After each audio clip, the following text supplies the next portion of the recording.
안녕하세요. 생생법률쇼 이지원입니다. 매주 월요일 생생법률쇼에서는 주요 정치 이슈를 짚어보고 나누는 시간 함께 하는데요. 최요한 시사평론가 나와 계십니다. 어서 오세요. 네, 반갑습니다. 시사평론가 최요한입니다. 네, 국감 첫 주 동안 국민의힘은 공직선거법 위반과 위증교사 혐의로 선고를 앞둔 이재명 대표를 정조준했고 민주당은 김건희 여사 의혹을 앞세워 총공세를 펼쳤습니다. 오늘부터 시작된 2차 국감에서도 비슷한 양상이 이어질 것으로 보이는데요. 이 국감 어떻게 전망하고 계십니까?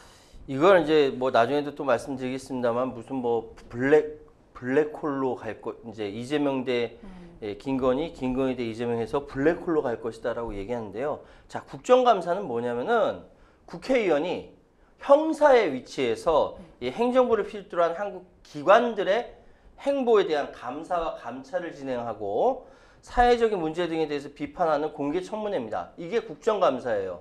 그런데 이거를 무슨 현재 상황에서 잘못된 기관들이 잘못된 거 이렇게 잡아다가 이렇게 고치게 하는 것인데 이걸 정쟁용으로 바꾼다라는 이 자체가 말이 안 되지 않습니까?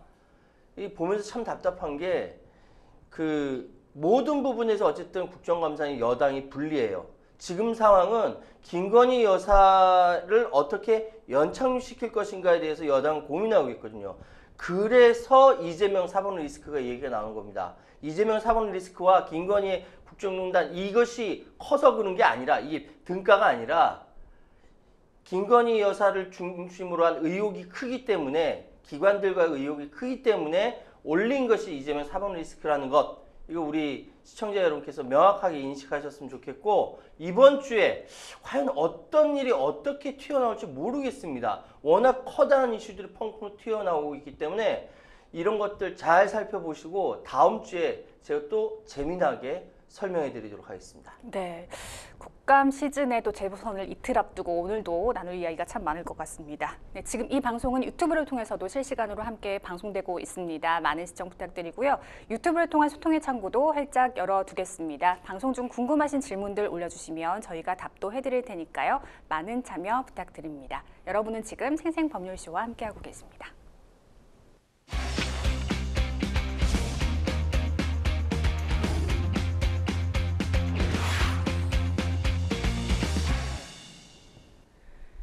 네, 첫 코너 생생 코멘트입니다. 생생 코멘트는 각 분야에서 화제가 되고 있는 인물들과 이슈를 주제로 그 말을 하게 된 배경과 의미를 다양하게 풀어내는 코너인데요. 정치권에서 어떤 인상적인 코멘트가 나왔는지 분석해 보도록 하겠습니다. 첫 번째 생생 코멘트 누구의 어떤 말인지 보실까요? 북 자살 결심하지 않으면 전쟁 못한다. 굉장히 무서운 발언인데요. 네, 신원식 대통령실 국가안보실장이 한반도 전쟁 가능성에 대한 자신의 의견을 밝혔습니다. 자세한 내용 살펴주실까요? 사실 국가안보실장이 이런 발언하는 것은 부적절합니다. 다시 한번 말씀드릴게요. 국가의 안보를 책임지는 대통령을 위시한 국가의 안보를 책임지는 사람이 이런 식의 이야기를 하는 국민들을 불안하게만 만드는 거예요. 이런 식으로 발언하면 안 되는 겁니다. 네. 의미는 북이 남에 비해서 워낙 경제적으로, 정치적으로, 군사적으로 열세다 보니 핵 하나 빼놓고 열세다 보니까 자기 스스로가 자살하지 않으면은 자살할 결심을 하지 않고서는 전쟁을 먼저 벌이지 않을 것이다 라고 이야기를 한 겁니다. 무슨 의미인지는 알겠는데 지금 북한도 마찬가지고 대부분의 20세기 들어서 벌어진 전쟁이라는 것은 상대방에 대해서 나 지금부터 당신을 공격할 것이니 준비하시오. 이런 거 없어요. 러시아에서 우크라이나 전격적으로 공격할 때 예고하지 않고 쳤고요. 하마스에서 이스라엘에 대해서 먼저 공격할 때 경고 없이 쳤습니다. 우리나라 아닙니까? 한반도 6.25 한반도 전쟁에서 북이 6월 25일 새벽 4시에 전격적으로 쳐내려왔잖아요. 선전포고라는 거 없어요. 그렇기 때문에 전쟁은 어디서 누가 어떻게 무슨 이유로 일어나는지 모릅니다. 국지전으로부터 해서 전면적으로 확산될 수가 있는 거예요. 그렇기 때문에 신원식 국가안보실장이 북이 결코 전쟁을 일으키지 않을 것이다. 자기 스스로 자살할 각오하지 않으면 이렇게 이야기하는 것은 부적절합니다. 왜냐? 자살할 결심할 수 있잖아요. 김정은 북의 최고 지도자에 대해서 이미 미국과 한국은 훈련을 통해서 참수작전이라는 걸 진행하고 있습니다. 참수가 뭡니까? 목을 벤다는 거예요. 목을 벤다는 그런 상황에서 저 전쟁 핵단추라도 누르지 말라는 법 있습니까? 그렇게 이야기해서는 안 되는 겁니다.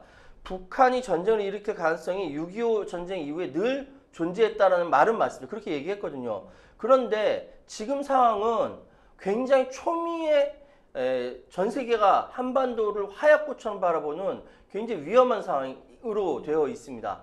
지금 북에서는 지금 뭐 저기 포병들도 포격 대기하라고 해놓고 우리는 언제든지 인공위성을 통해서 적이 어떻게 움직이는지 다 바라볼 수 있는 상황이거든요. 그래 개미새끼 한 마리 지나가는 것까지 볼 수 있다라고 한다면은 북의 상황에 대해서 다 알고 있다. 이럴 때는 신원식 국가안보실장은 국민 여러분 동요하지 마시라. 우리 군은 언제든지 북에 대해서 항상 이렇게 대비하고 있으니까 안심하시라. 먼저 그렇게 얘기를 해야 되는 겁니다. 이걸 가지고 뭐 북이 전쟁 이렇게 뭐 이런 얘기 하지 않습니까? 북한 주민은 가난하고 잃을 게 별로 없지만 북한의 모든 의사결정을 틀어주고 있는 김정은은 지구상에서 가장 부자고 가장 강력한 권한이 있고 잃을 것이 가장 많다. 그거 누가 모릅니까? 다 알고 있어요.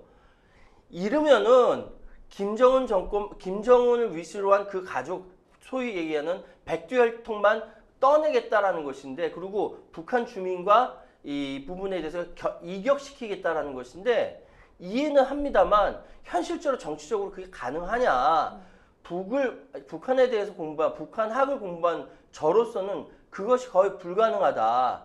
현재 북한 정권을 붕괴시키는 것은 우리 쪽으로서는 발 하나쯤은 내줄 각오를 해야만 하는 겁니다. 그 팔 신원식 국가안보실장이 내줄 겁니까? 그 다리 신원식 국가안보실장이 내줄 거냐고요. 결국 우리 젊은 군인들 나가서 총알바지 하라는 소리인데 그렇게 쉽게 얘기해서는 안 되는 겁니다. 이건 비판 받아야 돼요. 네, 지금 북한이 한국 무인기가 평양 상공에 침투했다고 좀 주장을 하고 있지 않습니까? 이거와 관련해서는 어떤 의견을 밝히고 있습니까? 지금 신 실장이 확인해 준다는 것 자체가 북한이 원하는 우리 내부 갈등을 야기하는 것이다 라면서 경험에 의하면 제일 최고 좋은 정답은 무시다라고 이야기를 했습니다. 네. 그것이 무슨 경험을 통해서 무시인지 모르겠으나 신원식 전 국방부 장관, 지금 국가안보실장이 예전 의심도 있지 않습니까? 중대장 시절에 자기 잘못으로 부하 죽여놓고서 그 무시했다라는 거, 그런 이야기까지 있는 상황인데 이렇게 얘기하면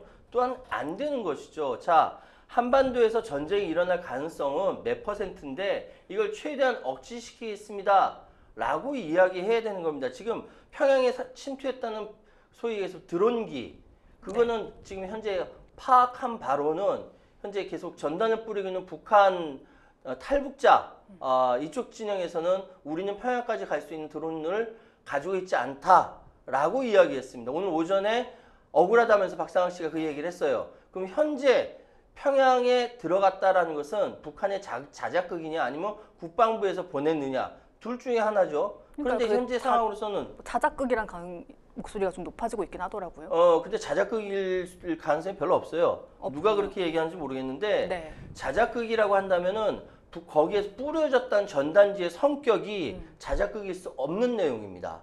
다시 말씀드리면은 북한 현재 그 일반 주민들이 동요하는 내용은 뭐냐면은 네. 자기 자신들과 그 소위에서 수령과 당과 인민이 일체라고 하는 이 주체 사상의 기본 이 이론을 믿고 있는 주민들이 가장 충격받는 것은 소위 얘기하는 백두혈통이라고 일컬은 특권 집단이 어떻게 살아가는가에 대한 내용이 북한 인민들에게 알려주면 굉장히 흔들린다라는 것이 전문가들의 일반적인 의견입니다. 근데 그 네. 전단지에는 소위 얘기해서 김정은과 김주애가 어떤 옷을 흐릿하게 처리한 거 있죠. 네네. 저기 김주애와 김정은이 어떤 옷을 입고 몇백만 원짜리 뭐 이렇게 그 생필품을 활용하는지 그게 써 있는 거예요 지금. 네. 지금 이게 이제 북에서 조선중앙통신에서 낸 사진입니다. 그 사진이에요. 네네. 무인기와 삐라 묶음 토긴이라고 돼 있는데 굳이 북한이 저런 내용을 담을 이유가 없다는 말씀이신 거죠? 북한에서 자작극을 한다면 저 정도 하면 못합니다. 네. 못하고요. 네. 이거는 국방부에서 했다라고 저는 합리적인 의심을 합니다. 그렇군요. 예. 그러니까 확인해 줄 수 없다라고 이야기를 하고 있는 것이죠. 그러면 여기서 한 가지 여쭤보겠습니다. 그럼 우리 이렇게까지 전쟁 위험까지 치닫고 있는 상황에서 우리 대한민국 국민의 알 권리는 뭡니까? 알 필요 없다고요? 대한민국 국민의 알 권리에 대해서 이렇게 무시하는 겁니까? 여기에 대해서는 인정 못 하겠어요.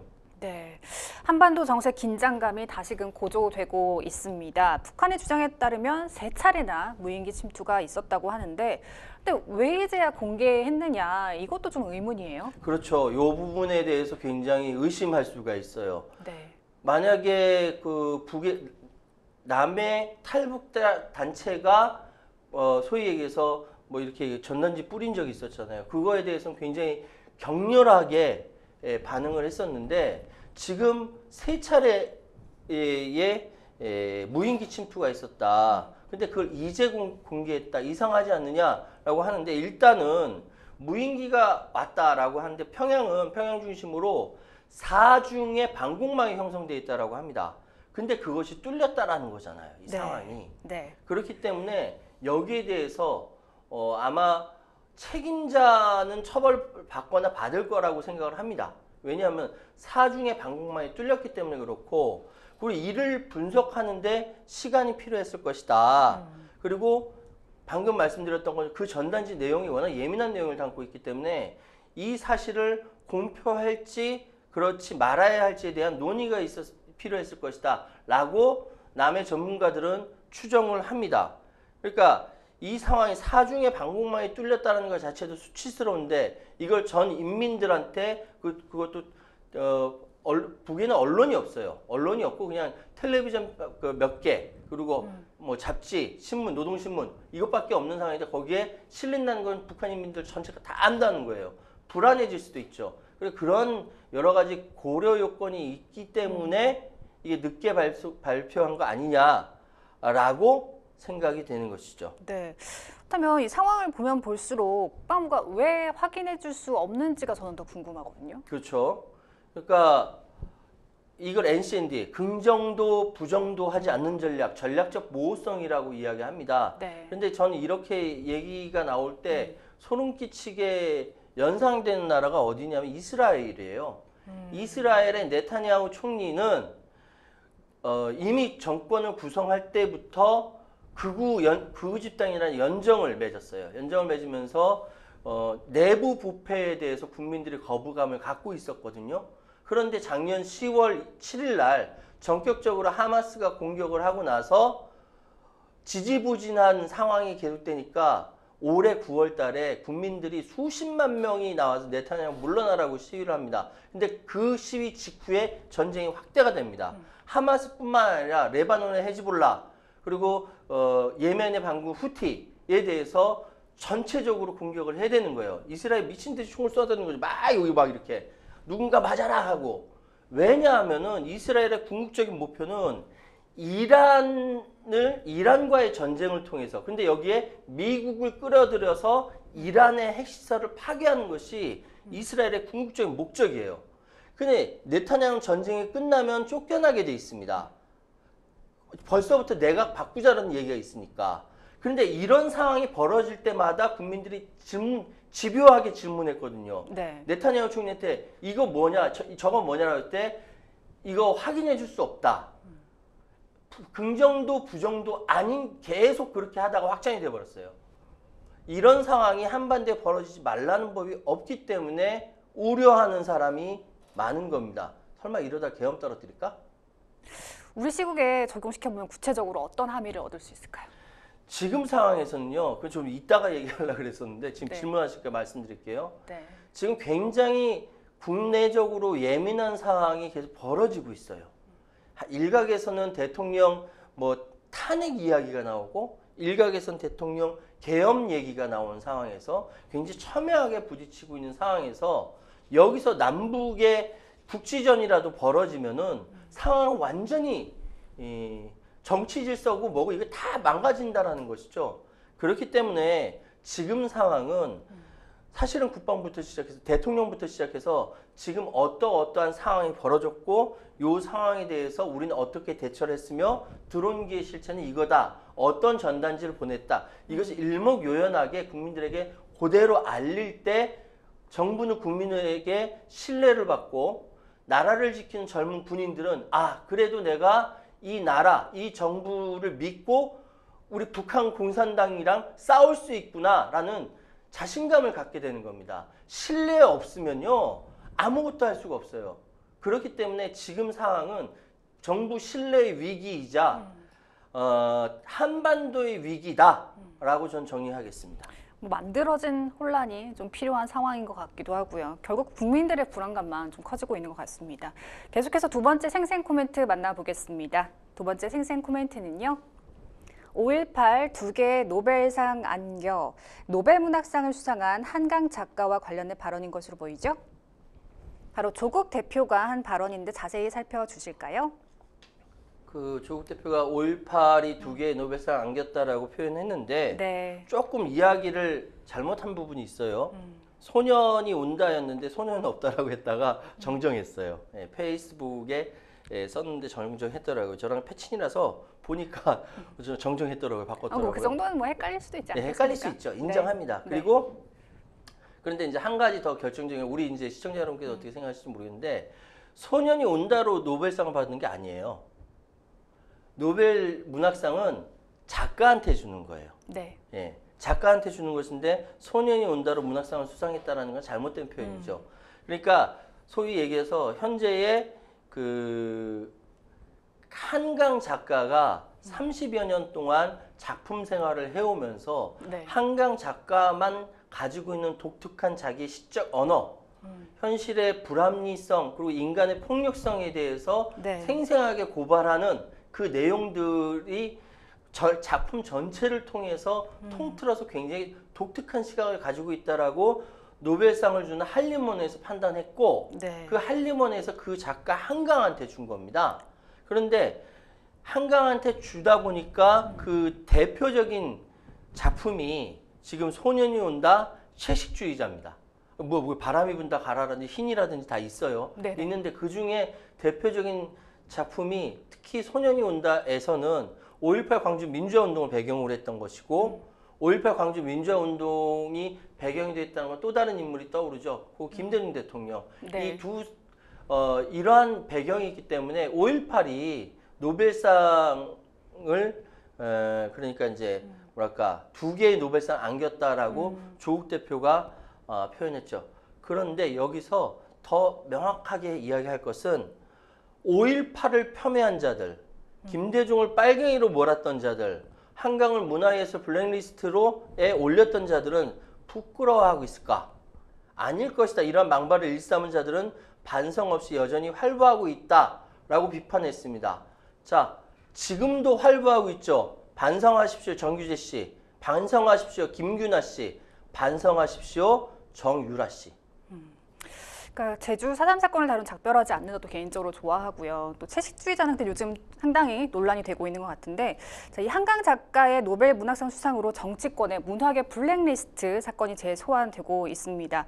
한강 작가는 박근혜 정권에서 블랙리스트에 올랐던 문화예술인 중 한 명이지 않습니까? 그렇습니다. 사실은 문화예술계의 블랙리스트에 오른다는 것은 공식적으로 지원받는 것을 다 끊긴다는 소리고 그런 사람들 솔직히 이 방송이라든지 무대라든지 이런 데 설 자리를 잃어버리게 되는 거예요. 네. 그래서 굉장히 타격이 크다라고 이야기합니다.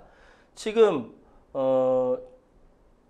예를 들어서 경기도 교육청에서 유해도서 폐기 사건이 있었습니다. 지금 그 한강 작가의 채식주의자가 한 학교에 2권이 폐기됐다라고 경기도 교육청에서 변명을 합니다만 임태희 경기도 교육감이 이 얘기에 대해서 어떻게 이제 조만간에 있을 국감에서 어떻게 이야기할지 모르겠습니다만 사실이 아니라고 이야기하죠.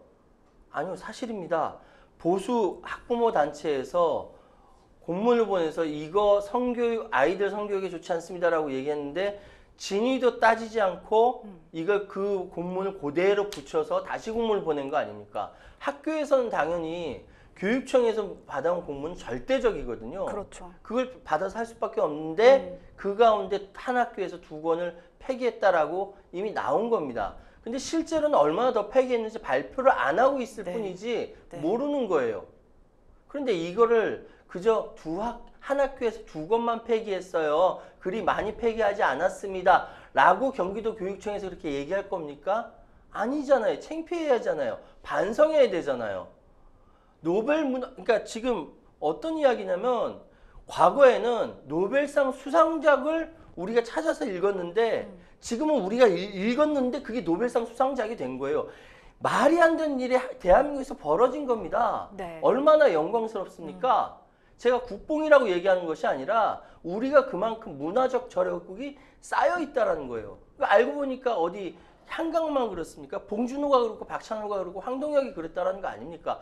BTS가 그렇고 블랙핑크가 그랬다라는 거 아니에요. 그런데 이런 그 대한민국 국민들의 문화적 저력을 교육청이라든지 정부라든지 이를 믿지 못하고 밀어버린 거 아닙니까? 어떻게 박근혜 전 대통령은 한강 맨부커상 받았을 때 의도적으로 축전을 안 보냅니까? 그야말로 국민을 갈라치게 하고 있다는 거 아닙니까? 네. 자, 이 가운데 아까 말씀 잠깐 주셨지만 박근혜 전 대통령의 국정농단 사건으로 구속 수감 중인 최서원 씨의 딸 정유라 씨가 최근 노벨문학상을 받은 작가 한강 씨를 저격했죠. 뭐 정유라 씨가 대표적으로 나왔으니까 말씀드릴게요. 네. 김규나 작가, 정규재 씨 다 저격을 했어요. 그러면서 마음에 안 드는 게 뭐냐면 왜 5.18을 배경으로 했냐 이거죠. 그러면서 그 똑같이 이야기하는 것이 잘못된 역사 왜곡으로 쓴 소설이라고 얘기하는데 어떤 부분이 잘못됐는지에 대해서 구체적으로 적시하지 않았습니다. 읽어봤을까요? 안 읽어봤을 것 같아요. 네. 정유라 씨도 그렇고 정규재 씨도 그렇고 김규나 작가도 그렇고 대체적으로 이 작품 한번 읽어보지 않은 상태에서 역사 왜곡이라고 이야기를 하죠. 왜? 그들의 이해와 관계가 딱 맞아떨어진 것이 5.18이기 때문에 그렇지 않을까라는 그러한 예상은 하는데 정말 창피한 것은 이런 생각을 갖고 있는 사람이 대한민국의 보수 진영이라고 일컬어진 사실 보수도 아니죠. 수구죠 그건. 꽤 있었는데 그 사람들이 예전에 김대중 대통령이 이 노벨 평화상 받는다라고 하니까 한림원에서 편지 보냈지 않습니까? 네, 기억납니다. 주지 말라고. 네. 지금도 아마 그러고 있지 않을까라는 생각이 드는 거예요. 또다시 한림원은 경악했다라는 이야기가 나오지 않을까. 그것이 우려스러운 겁니다. 아이고 창피해. 네. 문화예술은 현실을 반영하고 또 현실을 투영하지 않습니까? 그 문화예술을 그 자체로 좀 바라볼 수 있어야 하는데 그렇지 못한 현실이 참 안타깝습니다. 세 번째 생생 코멘트 보겠습니다. 세 번째 생생 코멘트는요. 반만 따라해라. 칭찬인지 아닌지 좀 헷갈리는 발언이긴 합니다. 네, 지난주 국방위에서 여당인 한기호 의원이 같은 당의 성일종 위원장을 향해서 이야기를 하면서 정청래 위원장을 칭찬하는 일이 있었다고요? 칭찬 맞습니까? 이게 칭찬인지 아닌지 네. 지금 영상을 좀 준비했다라고 하니까 영상 한번 보시면서 확인해 보시죠. 우선 위원장님, 의원님들한테 시간 배정을 공정하게 해주십시오. 어떤 의원님한테는 시간을 많이 주고 어떤 의원들은 적게 주고 공평하지 않지 않습니까, 위원장님? 위원장님이 자제를 안 시키니까 그렇습니다. 위원장님이 지나치게 표현하거나 할 때는 자제를 시켜주는 것이 당연한 겁니다. 마냥 시간 주고 마냥 발언권 주고 이게 위원장이 하는 게 아니라 잘못된 건 중지시키고 해야 됩니다. 정청래 위원장님을 보십시오. 얼마나 잘하고 계십니까? 최민희 위원장님을 보십시오. 왜 그만큼 못합니까? 위원장님은. 예? 정청래 위원장 반만 따라가십시오. 이상입니다.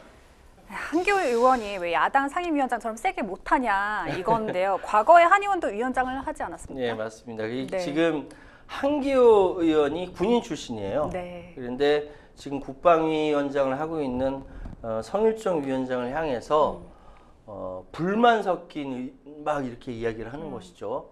그러니까 지금 법사위에 정청래 위원장이라든지 과방위의 최민희 위원장이라든지 이런 그 위원장들이 지금 정부, 그러니까 여당층 국민의힘 의원들에 대해서 굉장히 단호하게 밀어붙이거든요. 네. 그러니까 지금 그러다 보니까 사실 법사위에 잘 안 갈라 그런대요. 과방위에 잘 안 갈라 그런대요. 무서워서. 네. 그러니까 이 사항을 한기호 의원이 캐치해서 아니 우리 국방위는 위원장이 국민의힘인데 지금 한기호 의원이 야당 위원장한테 화를 내는 게 아니에요. 그러니까요. 같은 당 여당 위원장한테 화를 내는 겁니다. 진짜 화가 나신 거예요. 화가 났죠.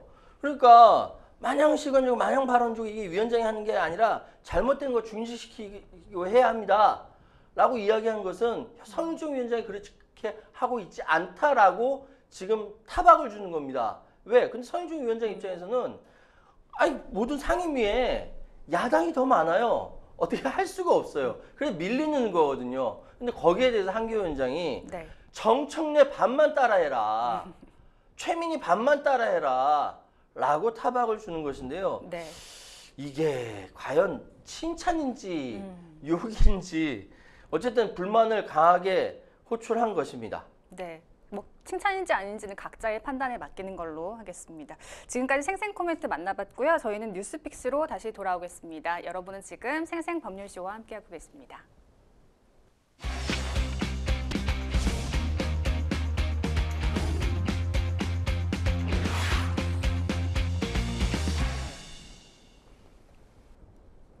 분야별 가장 핫한 소식을 집중 분석해보는 시간 뉴스픽스 시작하겠습니다. 매주 월요일에는 정치 분야 주요 이슈들을 짚어보고 있는데요. 오늘 만나볼 첫 번째 주제는요. 10.16 재보선 D-2입니다. 이제 이틀 앞으로 다가온 재보궐선거 사전투표 결과를 보니까 9%가 조금 안 되고 있습니다. 물론 총선과 비교하기는 좀 애매합니다만은 총선은 사전투표율이 31%가 조금 넘었었는데요. 지금 이 수치 어떻게 평가하십니까? 사실은 다 합치니까 이제 8.98, 네, 8.9.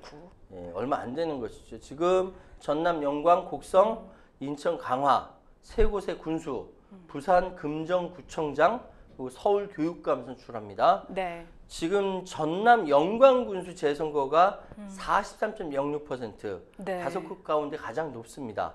그리고 곡성이 41.44%, 인천 강화가 27.9%, 부산 금정구청장이 20.63%입니다. 제일 낮은 것이 이제 서울 교육감인데 네. 8.28%라고 하네요.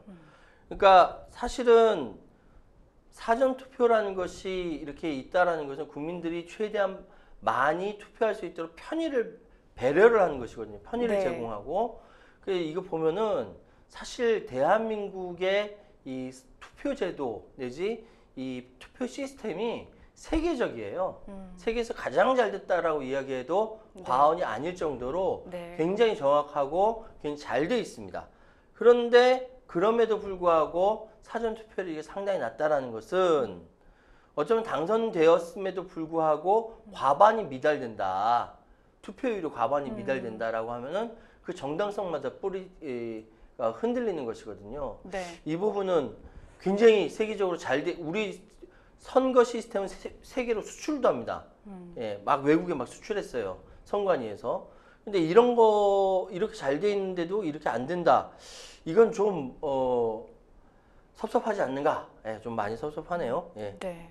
사실 서울도 교육감 선거가 치러지는데 선거 열기가 그만큼 뜨겁게 느껴지지는 않는 것 같아요. 또 심지어 사전투표가 지난 주말에 있었는지도 모르실 분도 많을 것 같다는 생각이 들기도 하고요. 이 부산 금정구청장 선거 격전지로 꼽히고 있습니다. 지금 판세 어떤 식으로 흘러가고 있을까요? 지금 굉장히 이렇게 부산 금정구청 보궐선거는 전통적으로 여당 텃밭이에요. 맞습니다. 지금까지 여당이 놓친 적이 별로 없어요. 네. 그런데 지금 판이 굉장히 흔들리고 있는 것이 이거는 국민의힘 쪽에서 내부에서 흔들리고 있기 때문에 지금 판세가 흔들리고 있다 이런 이야기가 나오고 있거든요. 네. 이변이 나타날 가능성이 있다라는 얘기가 심심찮게 흘러나오고 있습니다. 그래서 지금 사실은 뭐 선거 며칠 안 놔두고 이거 몇 퍼센트 이거 얘기하는 거는 네. 뭐랄까 이거 선거법 위반입니다. 그래서 지금 수치도 얘기할 수 없고 내부에서는 끊임없이 여론조사가 돌아갈 텐데 굉장히 긴장하고 있을 겁니다.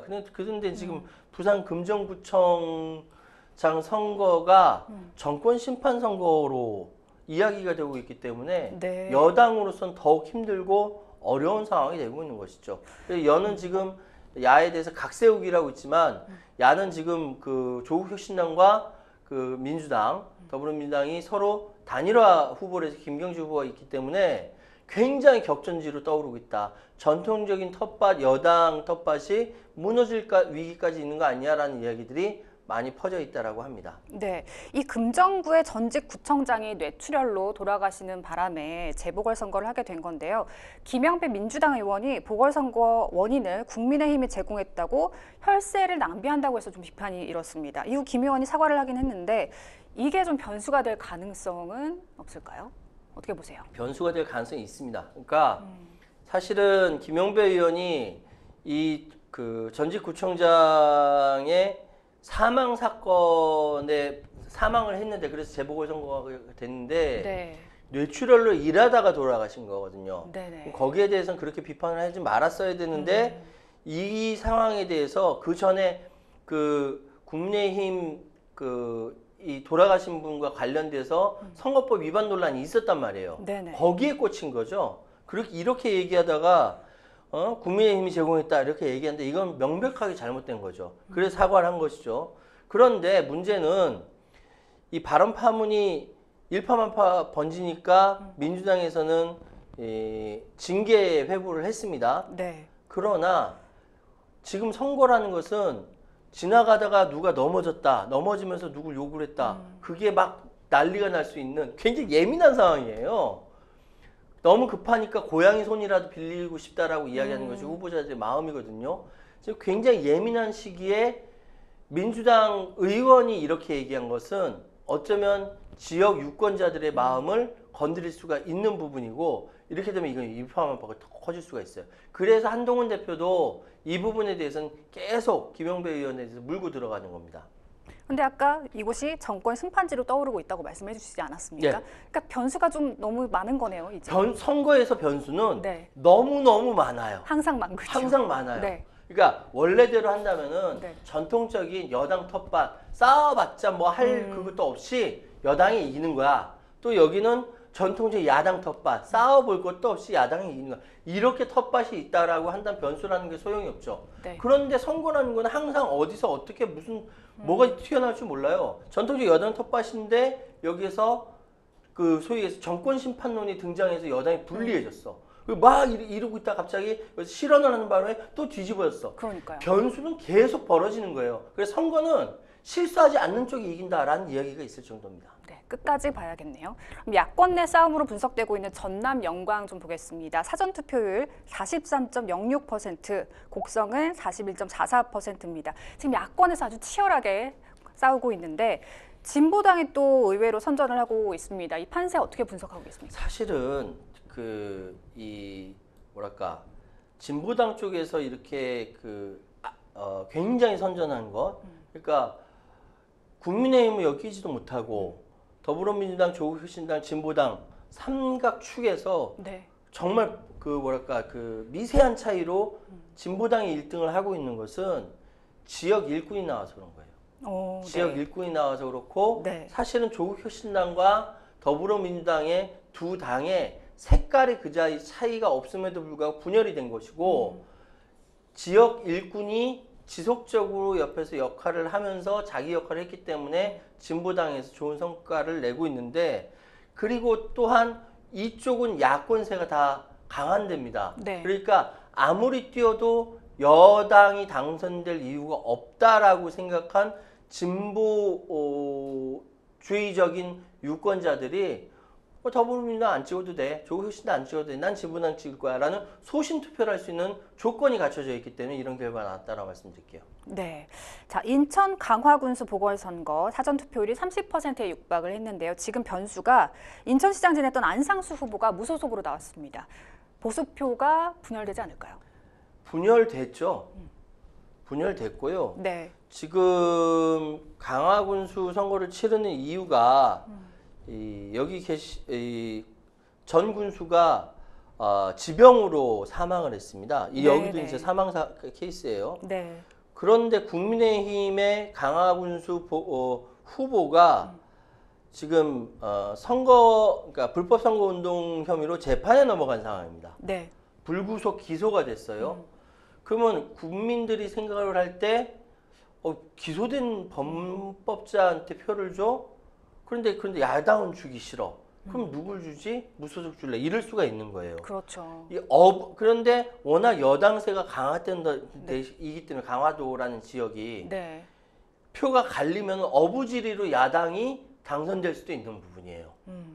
그래서 아까 말씀드렸죠. 선거 때는 너무 급하니까 고양이 발이라도 빌리고 싶다라고 하잖아요. 이거 거꾸로 얘기하면은 지금 상황은 이게 고양이 발이 어디 걸쳐지느냐에 따라서 판세가 바뀔 정도라고 생각할 수 있습니다.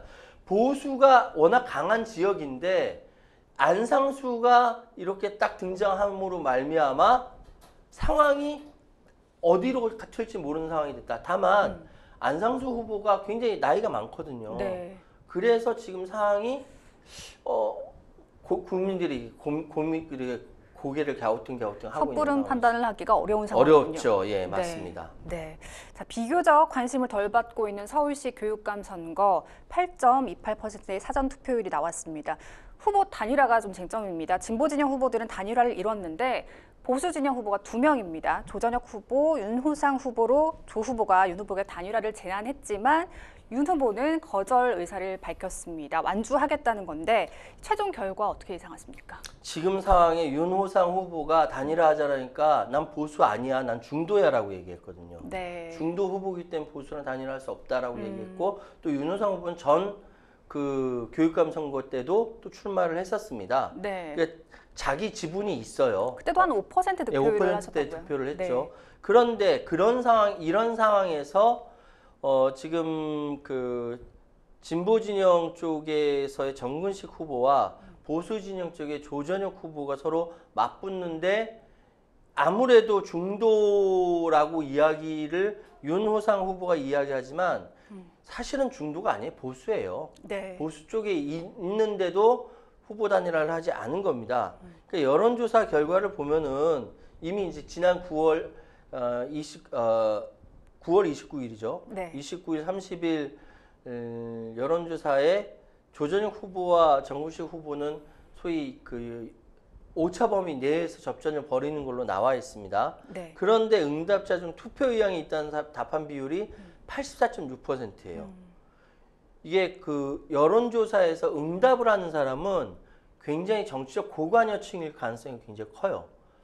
정치적 고관여층이라는 것은 네. 정치 상황에 대해서 잘 알고 거기다 적극적으로 자기 의견을 개진하고 그래서 여론을 그러니까 주도해서 바꿔나가는 리더층이 여론조사에 많이 응합니다. 저는 리더층은 아닌데 왜 그렇게 여론조사 전화가 많이 걸려올까요? 응답해서 그런 걸까요? 응답 한 번 하니까 계속 계속 하는 거죠. 네. 근데 보통은 응답 한 번 하고 들어오면 귀찮아서 안 하거든요. 네. 근데 저 같은 경우는 네. 그러니까 그 정치 관여층이기 때문에 저는 모든 네. 여론조사에 다 응답을 합니다. 하고 계시군요. 그러고 네. 나서 그 여론조사 결과를 항상 이제 찾아보죠. 네. 이런 거는 뭐냐면은 이번에 응답 투표 의향이 높다라고 의견이 나온 것은 비교적 서울시 교육감 선거의 사전 투표율은 낮지만 의외로 투표율은 높아질 수가 있다라고 말씀드릴 수 있는데 네. 문제는 이게 평일날 있고 그렇죠. 수요일날 있고 공휴일이 아니란 말이죠. 공휴일이 아니라는 것이죠. 네. 이것이 가장 큰 문제인데 어쨌든 지금 상황에서는 굉장히 지켜봐야 할 대목이다라고 말씀드리겠습니다. 네. 야권의 파산 공세와 당정 지지율 동반 하락으로 여권에 불어닥친 10월 위기설 이번 주 분수령을 맞을 것으로 보입니다. 당장 발등에 떨어진 불은 재보선인데요. 특히 부산 금정 보궐선거 결과에 여당의 전국 주도권 확보와 윤석열 정부의 국정 운영 동력이 달려있다는 분석이 나오고 있습니다. 어떻게 보시죠? 재보선 이후에 윤석열 대통령과 한동훈 대표가 다음 주에 만나기로 했다고 합니다. 네. 방금 들어오기 전 속보로 들어왔는데 네. 독대가 어떤 성격을 지을지는 그때 가봐야 알겠습니다만 틀림없이 이번 재보궐선거 결과에 대해서 설왕설래하겠죠. 지금 10월 위기설을 이야기하고 있는데 이런 위기설은 계속적으로 나왔습니다. 언제나 나오는 상황이고 근데 그 위기설에 이유가 무엇이냐가 중요한 것이죠. 네. 지금 이유는 선거에서 져서가 문제가 아니라 왜 졌느냐의 문제고 만약에 위기설로 전면화된다라고 한다면은 네. 왜 졌느냐라는 질문에 나왔을 때 이거는 어디까지나 근본적인 권력이 이 향배가 좌우되는 김건희 여사 문제이기 때문에 이 문제는 굉장히 심각한 겁니다. 이건 조금 이따 다시 또 말씀드리죠. 네, 민주당에서는 이재명 대표의 1심 선고 앞두고 11월 위기설이 팽배해지고 있습니다. 민주당에서는 일단 무죄를 자신하는 분위기인데요. 만약에 다음 달 유죄 선고가 나온다면 민주당 1급 체제에 변화가 생길까요? 그러지는 않을 거예요. 왜냐하면은 이게 1심이거든요. 아, 네. 1심이 재심 대법원까지 간다고 하면은 이게 굉장히 늘어질 수가 있어요. 그러면 이건 2027년 대선까지 과연 나오지 않을 수도 있다라고 민주당 쪽에서는 기대를 하고 있습니다만 네. 일단은 현재까지는 설사 1심에서 어떤 이제 민주당이 기대했던 무죄가 나오지 않는다 하더라도 뭐 예측하지 못한 결과라고 얘기했지만 그렇게 나온다 하더라도 현재의 이재명 대표가 가지고 있는 당내의 집중도라든지 이런 것들은 흔들릴 가능성은 굉장히 적다이라고 정리하겠습니다. 네. 뉴스픽스 두 번째 주제로 바로 넘어가 보겠습니다. 두 번째 주제는요. 한동훈 대통령실 인적 쇄신 또 직격탄입니다. 한동훈 대표가 용산에 인적 쇄신이 필요하다는 이야기까지 했습니다. 사실 대통령의 인사권 문제는 상당히 민감한 사안인데요. 한 대표가 이 발언을 비롯해 최근 김건희 여사와 관련된 논란에 대해서 발언 수위를 좀 높이고 있습니다. 어떻게 보세요? 이게 그러니까 최근까지 네. 한동훈 대표가 지난번 당대표 선거에 나오면서 제3자 추천 최상병 특검법을 얘기를 했죠. 네. 그것이 하나도 통과가 되지 않았어요. 하나도 당내 먹히지 않았어요. 네. 그러다 보니까 도대체 한동훈이 하는 게 뭐냐라는 내부의 불만 섞인 이야기가 엄청나게 많이 나왔어요.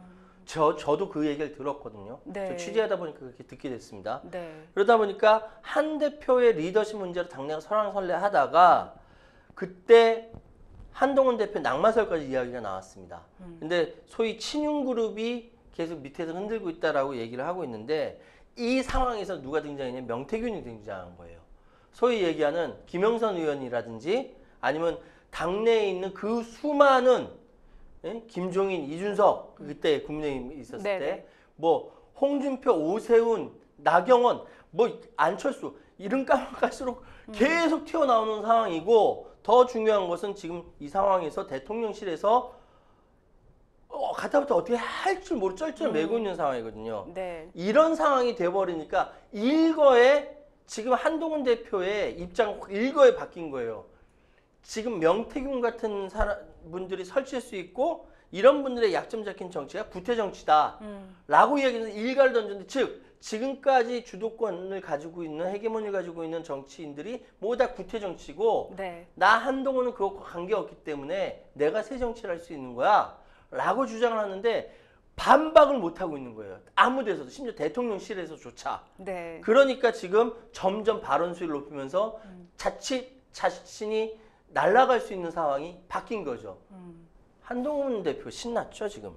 지금 명태균 씨 참 뜨거운 감자인데 벼랑 끝 전술을 펼칠 수밖에 없다. 한동훈 대표를 위한 거다. 막 이렇게까지 보시는 분들도 계시더라고요.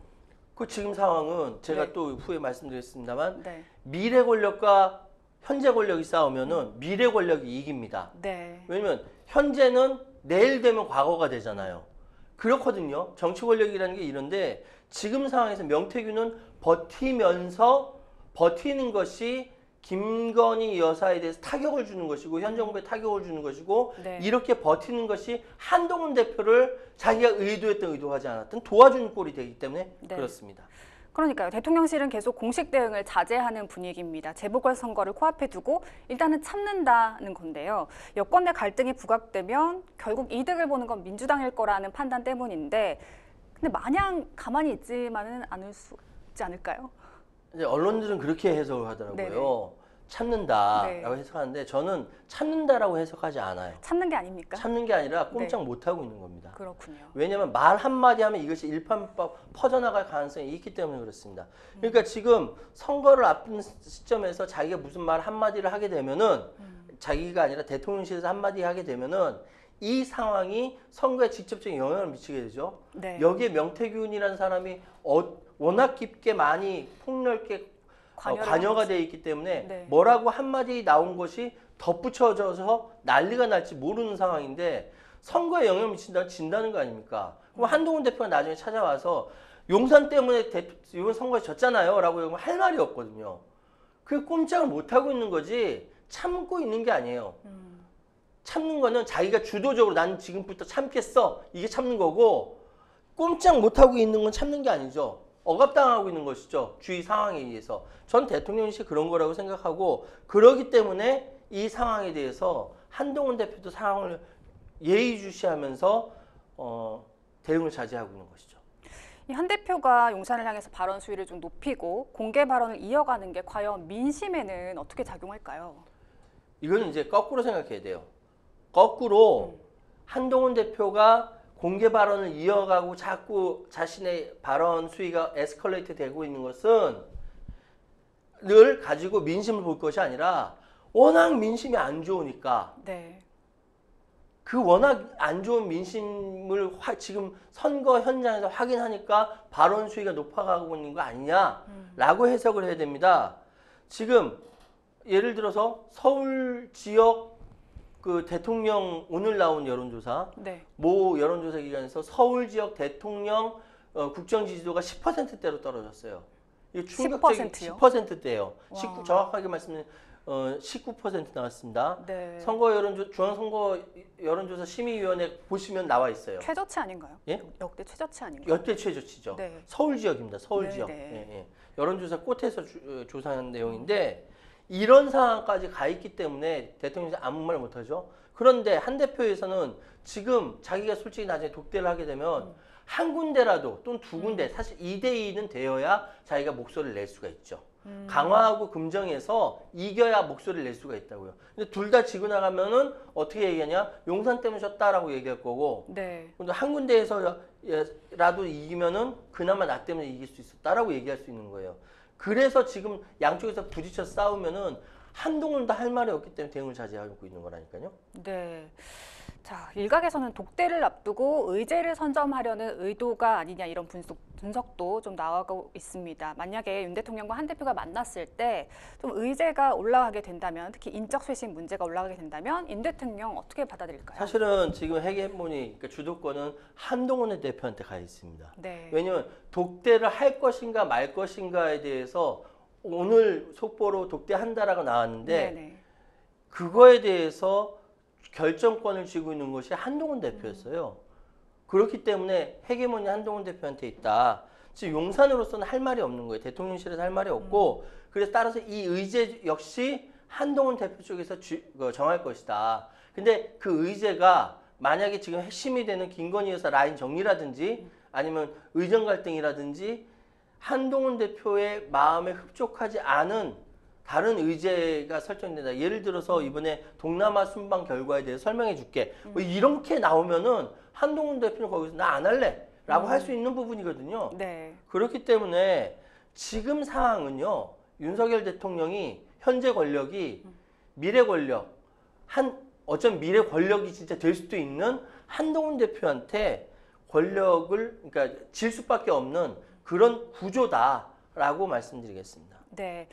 윤 대통령과 한동훈 대표가 다음 주 초에 독대를 할 예정인데요. 뭐 취소되지 않을까 하는 우려가 있었는데 대통령실이 이렇게 독대를 하겠다고 밝힌 배경 뭐라고 보십니까? 독대를 취소하면 그야말로 파국이 되기 때문에 그렇습니다.